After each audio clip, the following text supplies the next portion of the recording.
Good morning વિદ્યાર્થી મિત્રો. વાણિજ્ય વ્યવસ્થા અને સંચાલન ધોરણ 11 પ્રકરણ 2 ધંધાકીય સેવાઓ ભાગ 1. વિદ્યાર્થી મિત્રો, અગાઉની વિડીયોમાં આપણે વીમાનો અર્થ અને તેના સિદ્ધાંતોની વાત કરી હતી.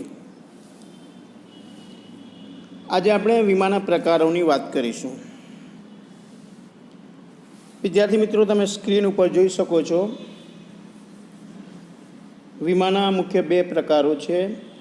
એક જીવનનો વીમો, બીજો સામાન્ય વીમો. જીવન વીમાના 2 પ્રકાર પડે છે, પેટા પ્રકાર છે. એક જિંદગીનો વીમો અને બીજો હયાતીનો વીમો.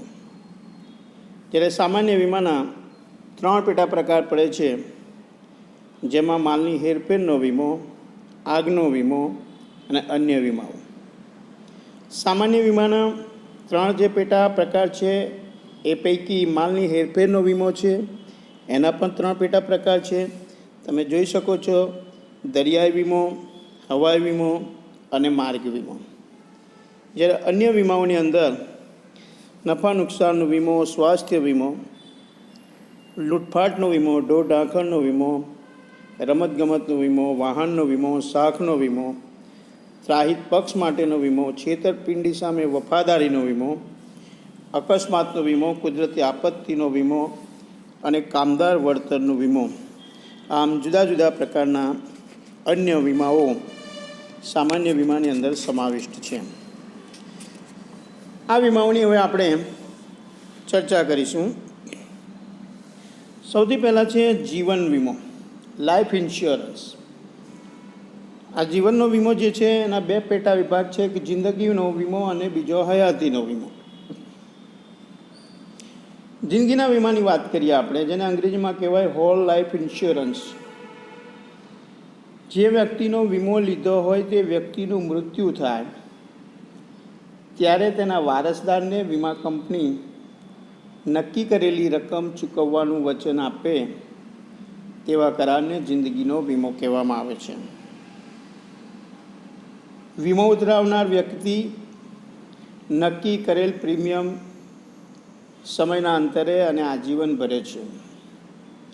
જે વ્યક્તિનો વીમો લેવામાં આવ્યો હોય એ વ્યક્તિનું જ્યારે મૃત્યુ થાય ત્યારે તેના વારસદારને વીમા કંપની નક્કી કરેલી રકમ ચૂકવવાનું વચન આપે છે, જેને જિંદગીનો વીમો કહેવામાં આવે છે. એમાં વીમા ઉતરાવનાર વ્યક્તિ પહેલેથી જે નક્કી કરેલ પ્રીમિયમની રકમ હોય એ પ્રીમિયમની રકમ નિશ્ચિત સમયના અંતરે અને આજીવન, એટલે કે જ્યાં સુધી તે હયાત હોય ત્યાં સુધી એ ભરે છે. વિદ્યાર્થી મિત્રો, જિંદગી અમૂલ્ય છે, તેની કિંમત થઈ શકતી નથી. એટલે વીમો ઉતરાવનાર પોતાની જિંદગીનું જે મૂલ્ય આંકે તે અને પોતાની પ્રીમિયમ ચૂકવવાની ક્ષમતાના આધારે વીમાની રકમ નક્કી કરે છે. આમાં અહીં નુકસાન વળતરનો સિદ્ધાંત અમલમાં મુકાતો નથી. વ્યક્તિના મૃત્યુ સમયે જો કારણ શંકાસ્પદ ન હોય, યાની કે ડાઉટફુલ ન હોય, તો વીમા કંપની પોલિસીની પૂરી રકમ ચૂકવવા માટે બંધાયેલી છે. જ્યારે વ્યક્તિનું મૃત્યુ થાય તો તે સમયે મૃત્યુનું જે કારણ છે એ શંકાસ્પદ ન હોય તો તેવા સંજોગોમાં વીમા કંપની પોલિસીની પૂરેપૂરી રકમ ચૂકવવા માટે બંધાયેલી છે. આ છે જિંદગીનો વીમો. ત્યાર પછી જીવન વીમાનો બીજો પ્રકાર છે હયાતીનો વીમો.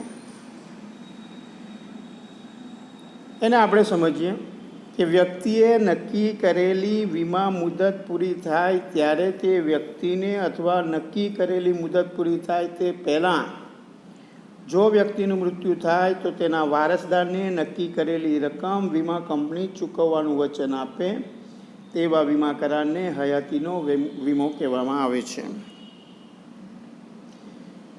જિંદગીનો વીમો અને હયાતીનો વીમો બંનેમાં ફરક છે. ધ્યાન રાખો વિદ્યાર્થી મિત્રો કે હયાતીના વીમામાં વ્યક્તિ નક્કી કરેલી વીમા મુદત, એની વીમાની જે મુદત નક્કી થયેલું હોય એ મુદત પૂરી થાય ત્યારે તે વ્યક્તિને વીમાની રકમ મળે છે. અથવા એ નક્કી કરેલી મુદત પૂરી થાય તે પહેલાં જો વ્યક્તિનું મૃત્યુ થાય તો તેવા સંજોગોમાં તેના જે વારસદાર હોય છે એ વારસદારને નક્કી કરેલી રકમ વીમા કંપની ચૂકવે છે. એટલે આ પ્રકારનો જે વીમો છે એ હયાતીનો વીમો છે. આ વચનના બદલામાં અવેજ તરીકે વીમો ઉતરાવનાર વ્યક્તિ નક્કી કરેલી પ્રીમિયમની રકમ નક્કી કરેલ સમયના અંતરે નક્કી કરેલી વીમા મુદત સુધી ભરે છે. હયાતીના વીમામાં જે વ્યક્તિ વીમો ઉતરાવે છે એ વ્યક્તિ નક્કી કરેલ પ્રીમિયમની રકમ નિશ્ચિત સમયના અંતરે નિશ્ચિત મુદત સુધી ભરે છે. તો આ છે હયાતીનો વીમો. તો જીવન વીમાના બે પ્રકાર છે, એક જિંદગીનો વીમો અને બીજો હયાતીનો વીમો. હવે આપણે સામાન્ય વીમાના પ્રકારની વાત કરીશું.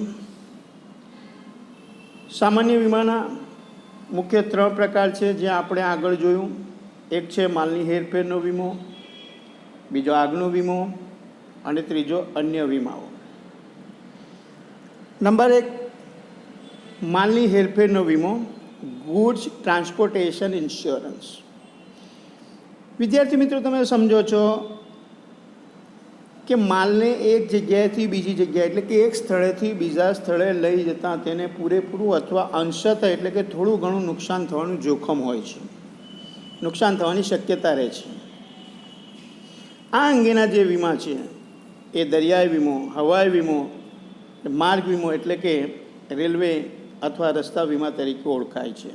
એટલે કે માલનું જ્યારે ટ્રાન્સપોર્ટેશન થતું હોય, એક જગ્યાએથી માલને બીજી જગ્યાએ લઈ જવામાં આવતું હોય તે વખતે માલને પૂરેપૂરું અથવા અંશતઃ નુકસાન થવાની શક્યતા રહે છે.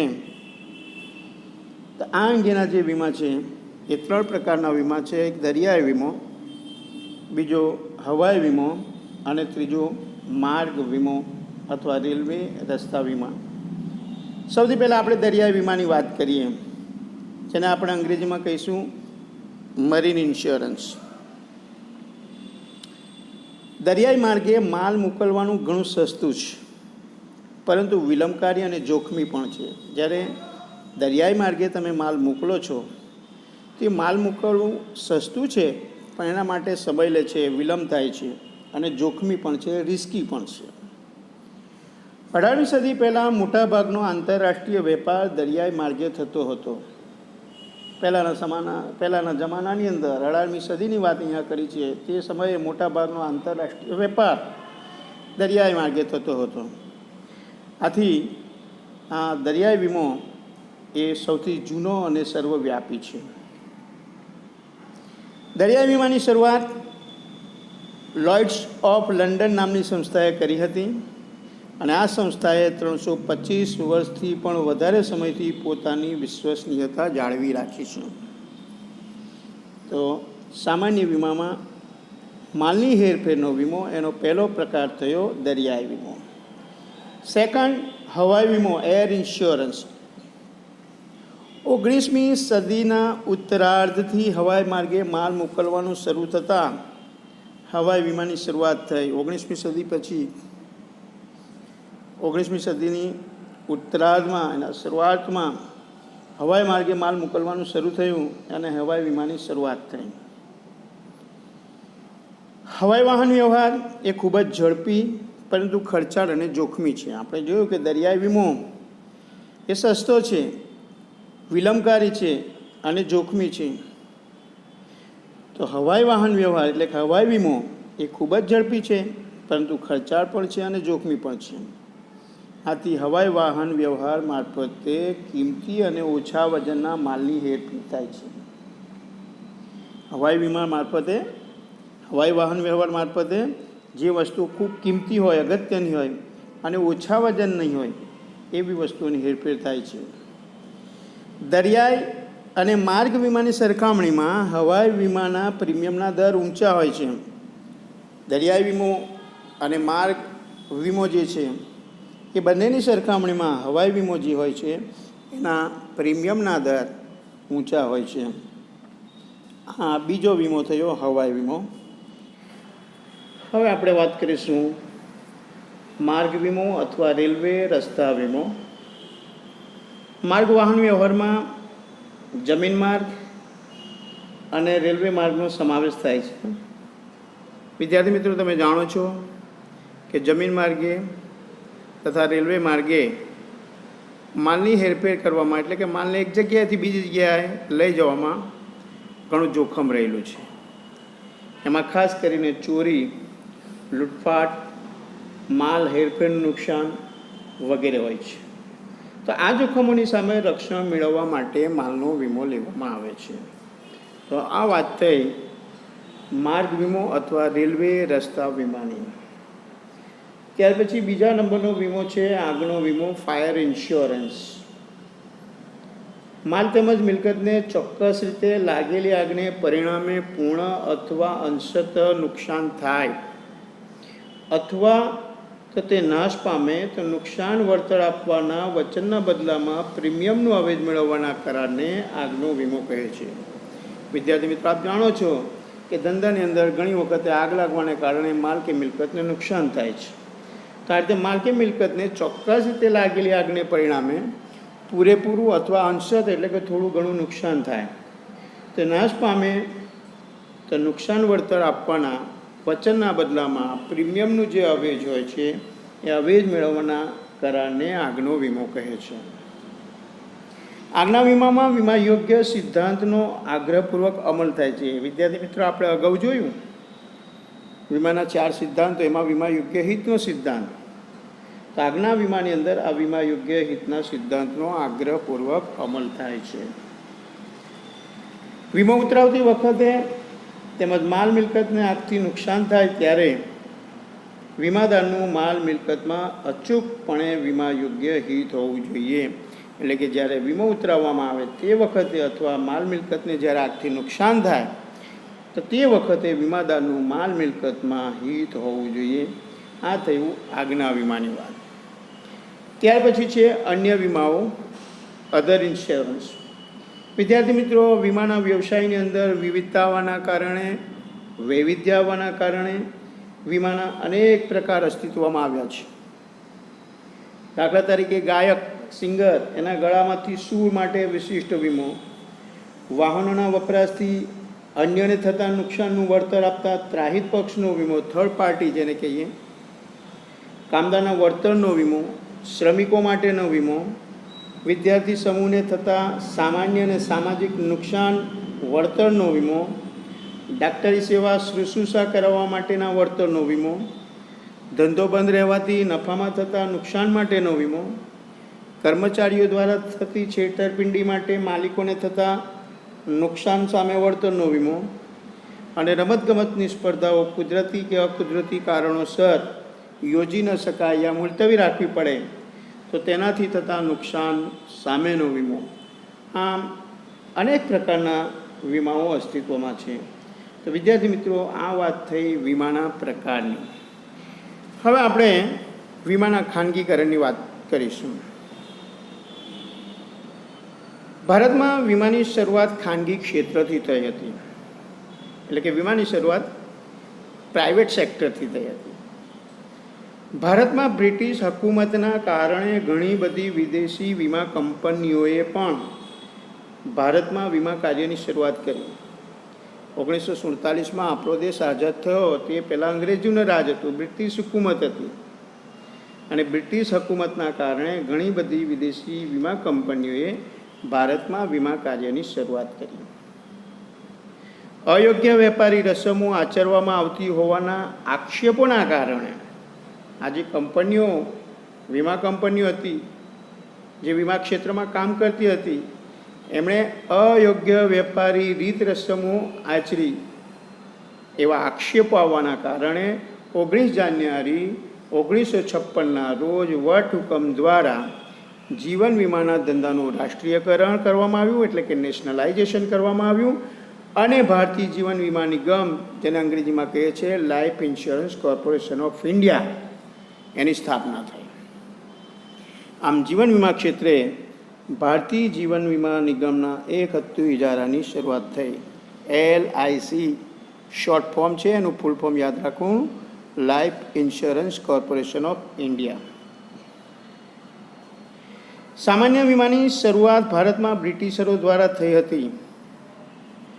સામાન્ય વીમા ઉપર પણ સમયના અંતરે નિયંત્રણ મુકાતા રહ્યા, જે આઝાદી પછી પણ ચાલુ રહ્યા. 1972માં સામાન્ય વીમા વેપાર રાષ્ટ્રીયકરણ કાયદા દ્વારા 1 જાન્યુઆરી 1973થી તમામ સામાન્ય વીમા કંપનીઓનું રાષ્ટ્રીયકરણ કરવામાં આવ્યું.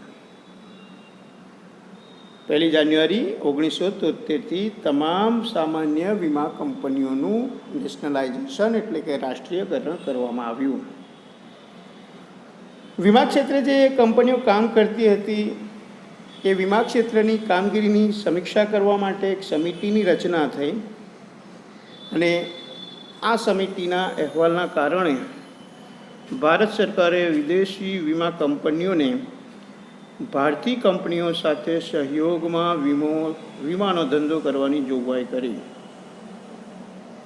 અને 1999માં વીમા નિયમન અને વિકાસ સત્તાની સ્થાપના થઈ.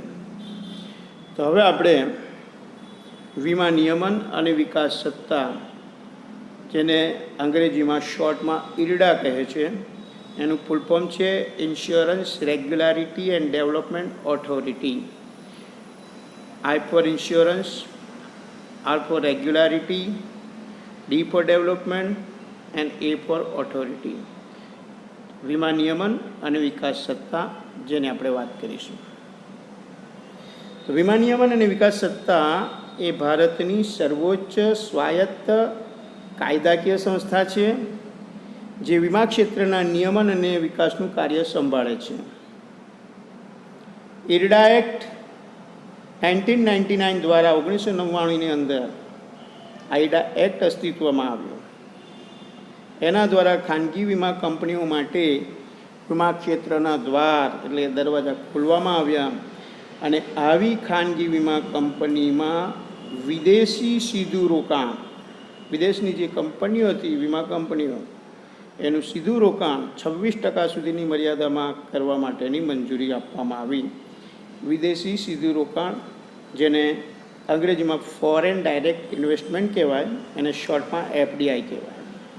તો 26% રકમની મર્યાદામાં મંજૂરી આપવામાં આવી, જે વર્ષ 2015માં વધારીને 49% સુધી કરવામાં આવી. 26% જે મર્યાદા હતી એ સને 2015ની અંદર 2015ના વર્ષમાં વધારીને 49% સુધી કરવામાં આવી. એટલે કે ફોરેનની જે કંપનીઓ છે એ સીધું રોકાણ 49% સુધી કરી શકે છે. વિદ્યાર્થી મિત્રો, અહીંયા આપણે આજની વિડીયોમાં વાત કરી વીમાના જુદા જુદા પ્રકારોની, વીમાના ખાનગીકરણની અને વીમા નિયમન અને વિકાસ સત્તાની વાત કરી. Thank you.